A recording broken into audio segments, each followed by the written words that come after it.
Good evening, everyone. Hope you all are well and keeping warm. Thank you so much for joining us for session 2 of series of Child Mental Health Community of Practice, Aggressive and Challenging Behaviors. We would like to formally start the session by acknowledgement of country. Northwestern Melbourne Primary Health Network would like to acknowledge the traditional custodians of the land on which our work takes place, the Wurundjeri Woi-wurrung people, the Boon Wurrung people, and Wadawurrung people. We pay respects to elders past, present, and emerging, as well as pay respects to any Aboriginal and Torres Strait Islander people in the session with us today. Let's have a look at some COP guidelines for people who are joining us for the first time. So we agree to stay on mute unless speaking, raise your hand to speak, keep conversations confidential. If possible, please keep your camera on. Introduce yourself and your role when speaking, share ideas and promote everyone's participation, and acknowledge that we have varied learning needs and interests, and ask questions. No question is silly. During the education component, please ask questions via the chat box. The session is being recorded and the recording would be shared afterwards. Please ensure you join the session using the name you're registered with so we can mark your attendance. Certificates and CPD will not be issued if we cannot confirm your attendance. Just a slide on how you can change your name if you have already entered with a different name. So click on, if you are joining through Zoom, click on participants. If it's from the app, click on your name. If you're joining from desktop, hover over your name and click the 3 dots. If joining from Mac, hover over your name and click more and click on rename and enter the name you're registered with and click done, change, and that's done. Sorry, just one sec. Our presenter is Dr. Prakash. He is a senior consultant child and adolescent psychiatrist at RCH with over 20 years experience. He has worked in and managed general and specialist clinics within child psychiatry in metropolitan and regional public mental health services. He has worked with children and adolescents from 4 to 18 years of age, assessing and managing a variety of mental health issues. I'm Saha. I'm a GP who works in Sunbury, and my areas of interest are child and adolescent mental health and chronic disease management. I am going to now invite Dr. Prakash so that he can kindly, present the education component of the session today. Dr. Prakash. Thank you, Dr. Saha. Are you happy to? I am. You tell me, what would you like? Thank you. If you could do that, that'll be great, so that you can then transition to the next stage after I finish my presentation. So it is quite difficult to cover all aspects of this topic within the time that we have. So I've decided to focus very quickly on assessment and management of aggression, trying to keep in mind the outpatient clinic context in which most of you work. So just with some introduction, with some definitions, behavior that is intended to injure another being, another person. So it's actually behavior. There is an intention to harm, not accidental harm. It's not just angry feelings, but there is some form of behavior, verbal or physical. It's intended to cause harm in some way, either psychological or physical harm. It is aimed at hurting, so it's not assertiveness or playfulness. It could be directed at self in terms of deliberate self-harm or suicide as well. So sometimes aggression can be turned into oneself. Thank you. Question of whether aggression is an instinct was sort of debated by lots of people over many, many hundreds of years. So Rousseau felt that, his stance was that we are all naturally very gentle people and it's society that makes us hostile, whereas Hobbes and others felt, like Freud and others felt that in fact, there is innately within us an aggressive impulse, that we are basically brutes, and in fact, government and law and society helps to contain that.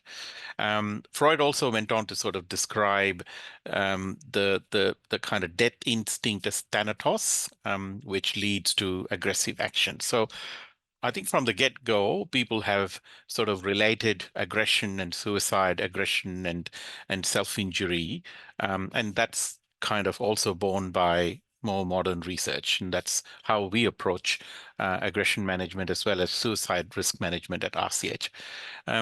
So Freud believed, for example, that aggressive energy must be released. So it's like a hydraulic theory, that there is all of the spent up aggression and that there is a stimulus that opens it out, and then it comes pouring out in the form of behavior. So he felt that, periodically this needs to be released in some way or the other. But obviously, in a modern civilized society, it cannot be done that way through destructive behavior. So therefore, that destructive behavior, the impulse, is converted into a form of more adaptive behavior or useful behavior, such as, race car driving, adventure sports, some form of kind of, some danger seeking type behavior. And so this, you would see that some people are more interested in those kinds of activities than other people are.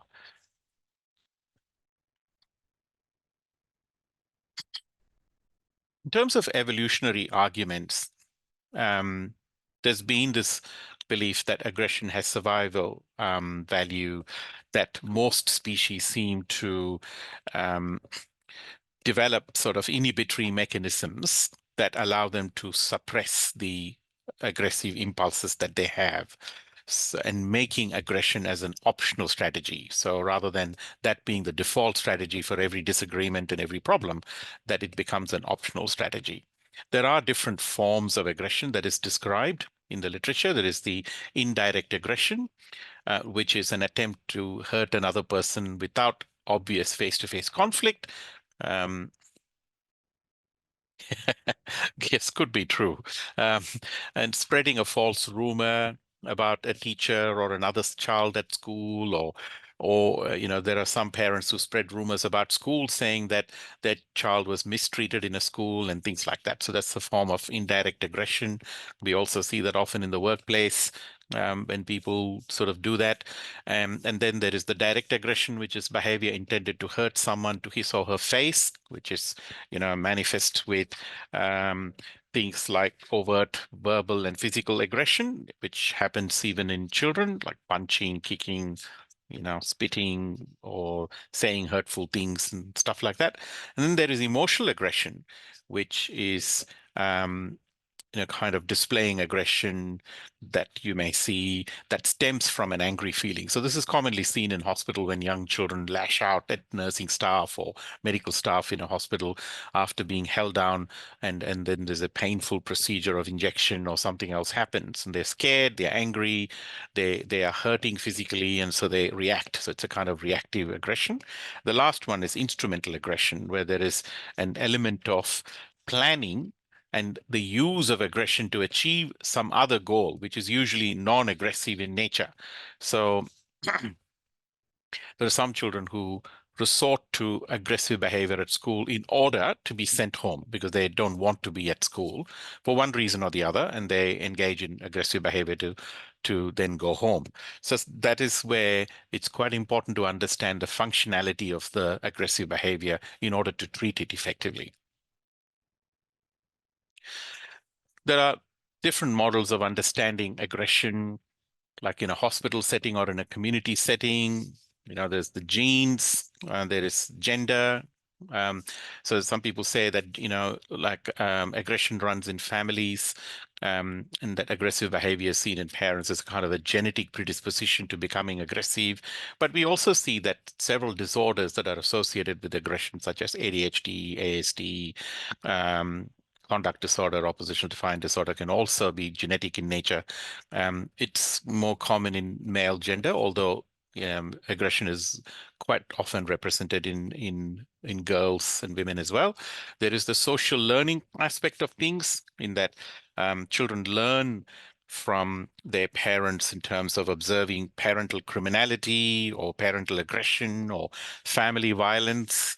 There's often a model at home. They observe and learn from that model. It could be a sibling, it could be a parent, it could be peers. They also learn from media and social media. violent video games and things have been associated with, and all of that sort of stuff. There is also the thing that reinforces these behaviors. So there is a payoff, for example, a reinforcer, then the aggressive behavior gets reinforced. It has also been noted in social research that children who are directly victims of aggression also become aggressive. So direct experience can also sort of be a cause of that. There is also the kind of experimenting, trying aggression as a means. If I do it, can I get away with it? And that sort of stuff. People have talked about coercive family processes and things like that. There is the cognitive reasoning kind of method in that the person might sort of look at a situation and might make a cognitive decision or a reasoning around using aggression as a means of resolving a particular issue that may be in front of them. Aggression can also occur in illnesses, mental illnesses, certainly like schizophrenia and bipolar disorder and major depression and anxiety, and it can happen in OCD. But it can also happen in physical illnesses that lead to delirium.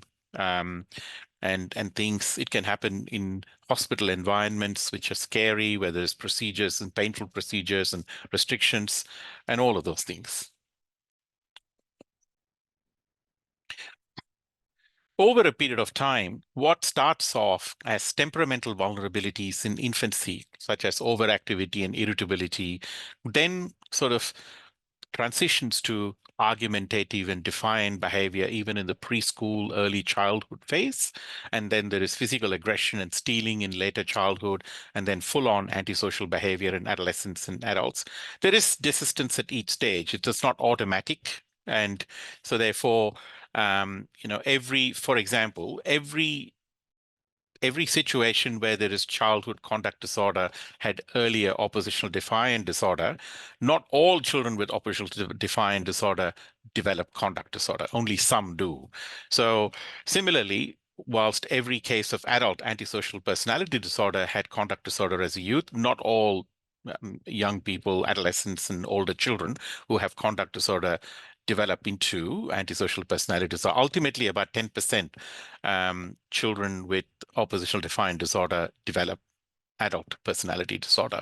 So that's antisocial personality disorder. So that's a 90% chance that they can be steered away from that. And that's kind of very important to remember. Often with the clinic populations that we see, we don't see them longitudinally over a period of time. And that's one of the reasons why we might miss that.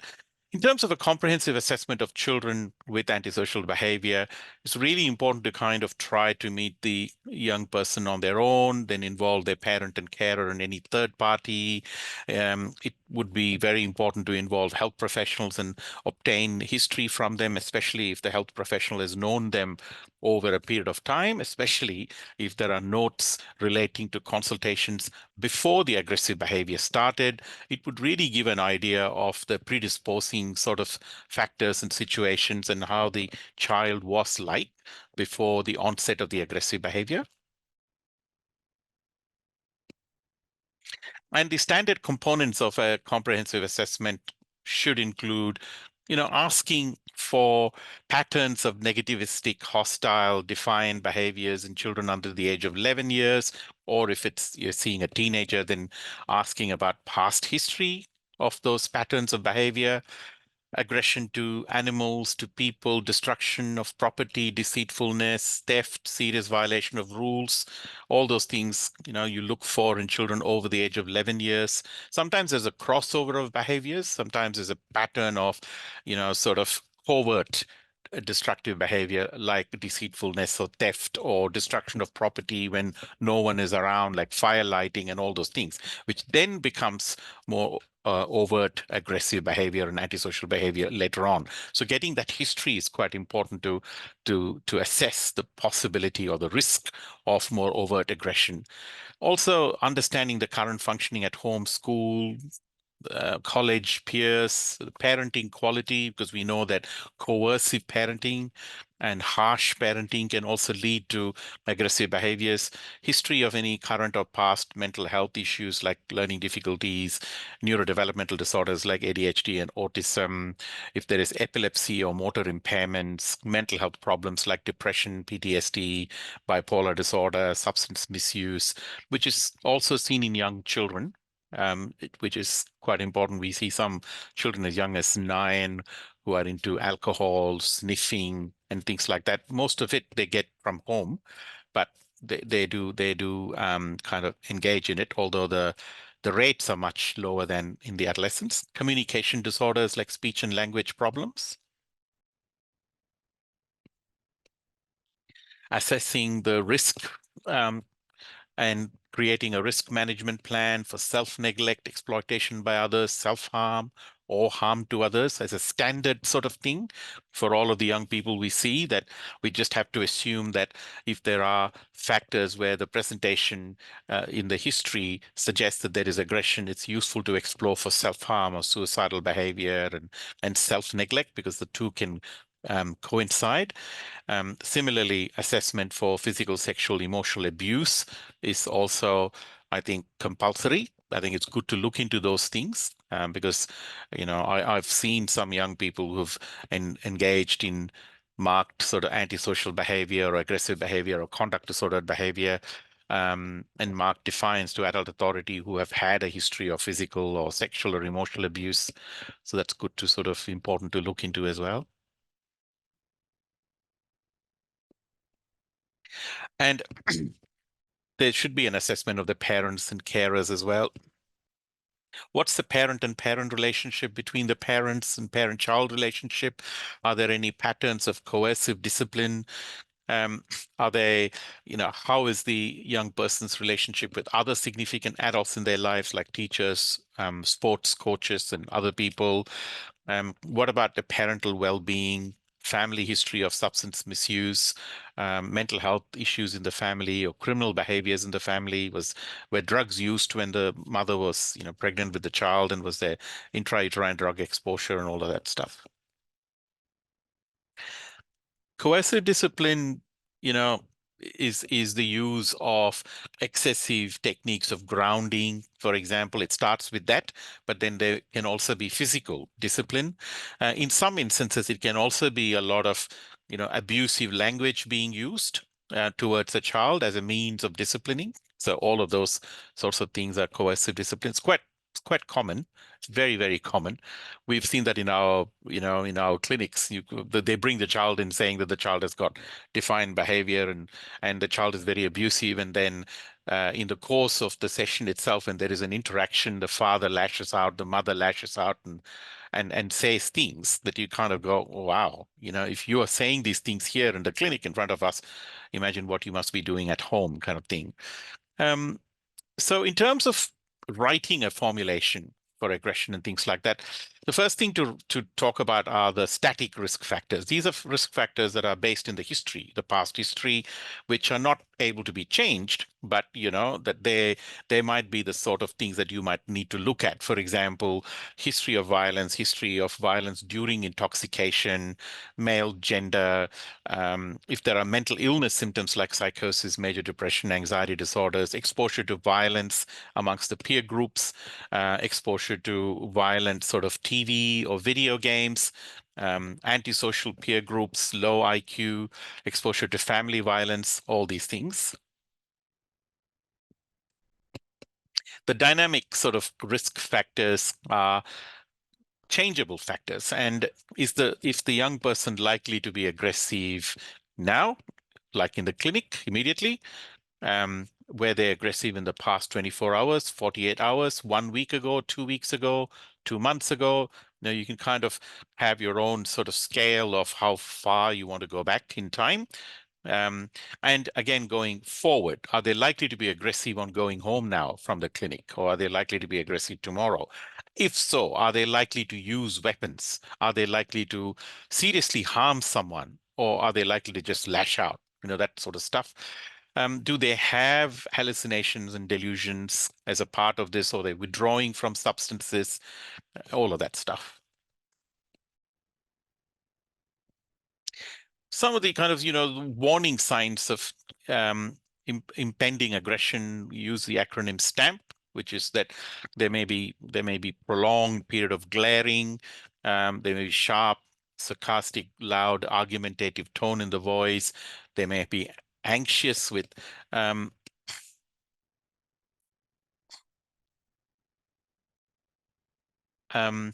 get to the question in a minute. Flushed face, heavy breathing, rapid speech, reaction to pain, talking under the breath, criticizing you or the clinic staff, or mimicking the staff, pacing around in a confined space, all of that stuff. It's indicative of the warning signs of impending aggression. The factors that are likely to decrease, so protective factors would be generally girls are less likely to be overtly aggressive. Some of them are, but generally less compared to males. Higher IQ. If the person has been raised with the culture of intolerance towards deviant behaviors, they have positive social role models and social orientation. They have a close relationship with the parents, warm, supporting parental stance. There's an absence of violence history and criminal history in the family, pro-social peers who have a commitment to the rule of law and things like that. That's a good sign. And if they have particular problems such as, psychotic illnesses or bipolar illnesses or neurodevelopmental disorders, and you've been using medication, then a good response to medication in helping to improve irritability, improve other symptoms is another good factor. They're all positive factors. So in terms of developing a care plan with the young person or child and their peers, one is to look at what are all the risk factors to be considered. Yes, definitely girls are becoming overtly aggressive, and there are girl gangs in the Melbourne CBD who are pretty scary. They engage in serious fights, and we've had teenage girls being brought into the emergency department here with serious injuries after punch-ups and major violence, using sticks and rods and other things and hitting each other, going at each other in large gangs. So the care plan should cover developmental factors and the maintenance factors of the conduct sort of behavior, any personal, social, occupational, housing, education needs, the needs of the parents, the strengths of the child and the young person.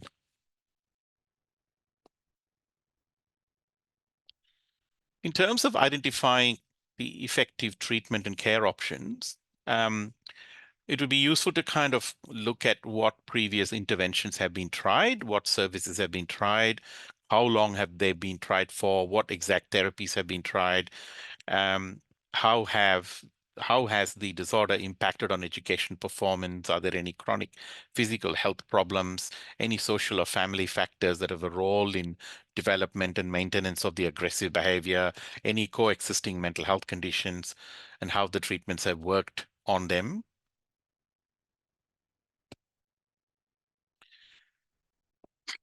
And it's the involvement of the young person is quite crucial in ensuring the effectiveness of the treatment. For example, if the young person is not going to engage in the treatment, there's pretty much no point in referring them. So I think it would be useful, even if we consider it to be not particularly effective, it would be useful to kind of have a discussion with the young person and make a decision based on what they would like, the person that they would like to see, and things like that, and land on some goals that they would like to work on, which appear to be reasonable. So if we kind of have a few common goals, then that would be a good thing.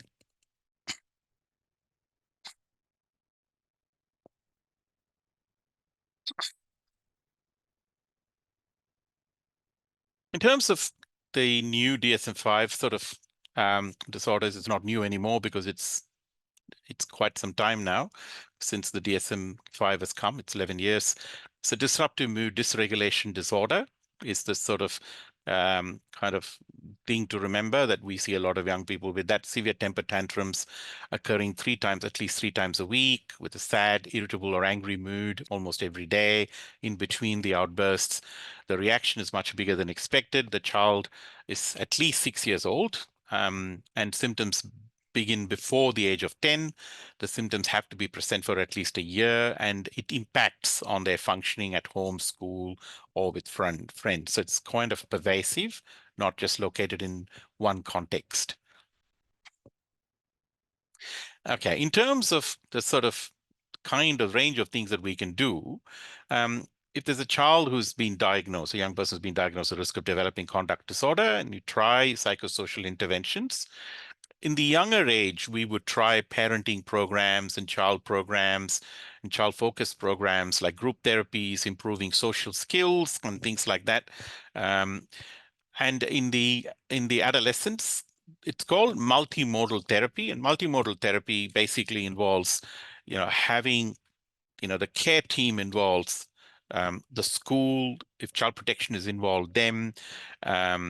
It involves the police, having very regular meetings with all the people, um, and revisiting the care plan, and looking at kind of the patterns of aggression that are occurring and how to manage them, and developing a plan together with the whole team. And often it involves the family as well.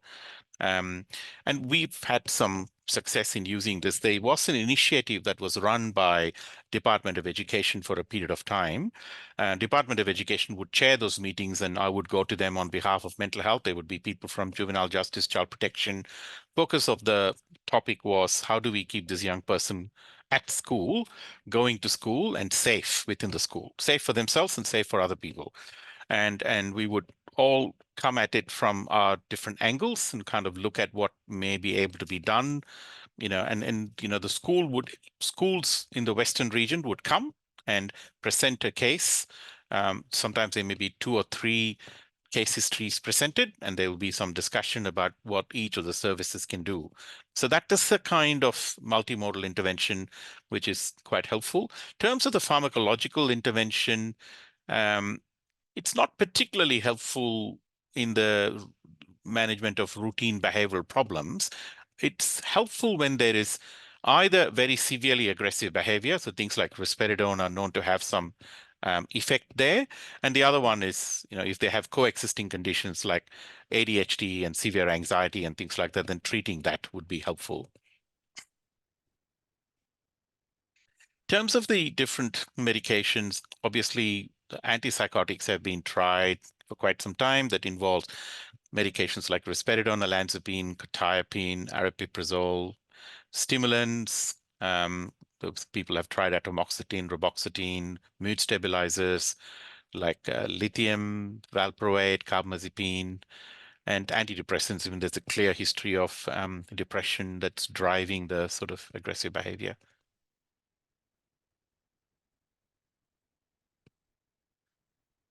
In terms of the effectiveness, the antipsychotic medications seem to have the most effect. Lithium has been tried in some older children and younger adolescents, and with some effectiveness as well, especially in impulsive aggressive behavior. None of the other medications have been noted to be particularly helpful. In terms of managing aggressive behaviors, one medication that has been used quite a bit is risperidone, which has some effectiveness in aggressive behavior and conduct disorder. But we need to keep in mind the metabolic syndrome and extrapyramidal side effects and cardiovascular side effects and all of that, increase in plasma, prolactin, and all those things. And it's quite important to give them education about these things, because if we don't educate them and the symptoms appear, then they may stop it and they may not be willing to go back on it. So it's quite important as well.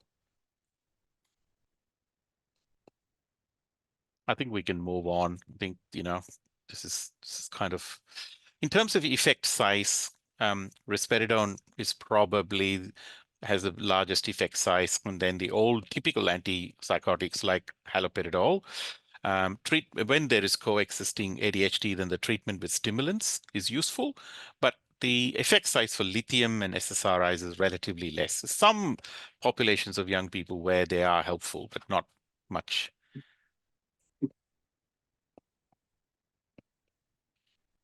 Okay, in terms of writing a behavioral plan, I think some of the things to sort of consider are what are the drivers or motivators? What was the person trying to accomplish? What made the violence seem more attractive or rewarding? Was it a reaction to perceived rejection, to achieve distance from other, pushing people away? Was it to actually get closer to people? Was it justice or revenge? To assertion of self-esteem, emotional release, all of those things. And what are some of the disinhibitors that the person has? For example, do they react aggressively when they are intoxicated with substances, or whether they have a very nihilistic attitude that may be part of depression or ADHD or psychosis driving the aggression and things like that.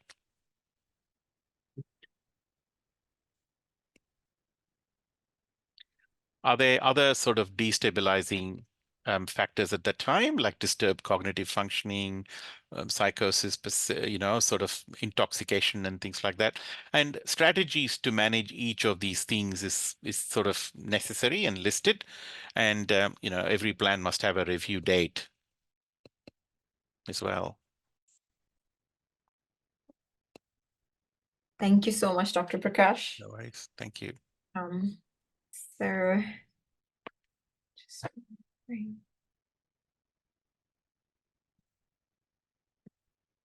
So for people who are not familiar with health pathways, they are an excellent tool that you can register with and have a look at, any sort of resources or guidelines that you want to have a look at. They are written by GP clinical editors with support from local GPs, hospital-based specialists, and other subject matter experts.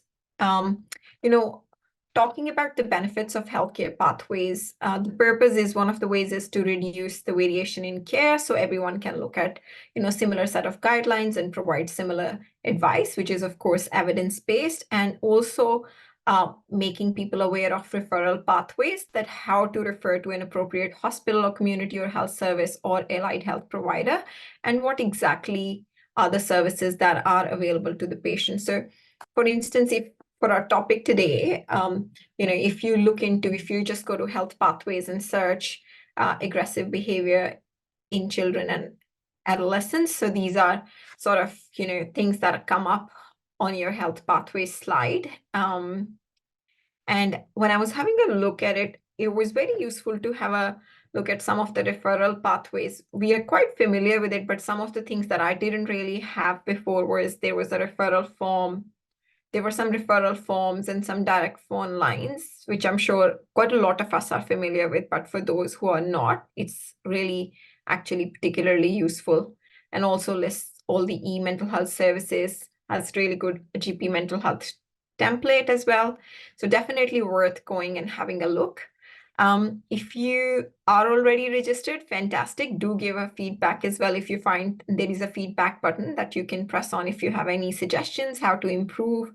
If you haven't really registered, you can scan this QR code or send an email and you will receive a login pretty sure. Thank you so much, everyone. Everybody participated and it was a great session. Thank you. Our next session would be on depression, suicidality, and self-harm on Tuesday, 25th of June at the same time. You will receive a post-session email within a week, which will include slides and resources discussed during this session. And attendance certificates will be received within 4 to 6 weeks, and RSCGP CPD hours will be uploaded within 30 days. If you want to attend further sessions, which we would love you to attend, please scan this QR code. And this session was recorded, and you would be able to view the recording at this link within next week. I would like to thank Dr. Prakash so much for the session education component and answering all our questions, and everybody who participated and joined us tonight. Thank you so much. See you next time. Bye. Good night.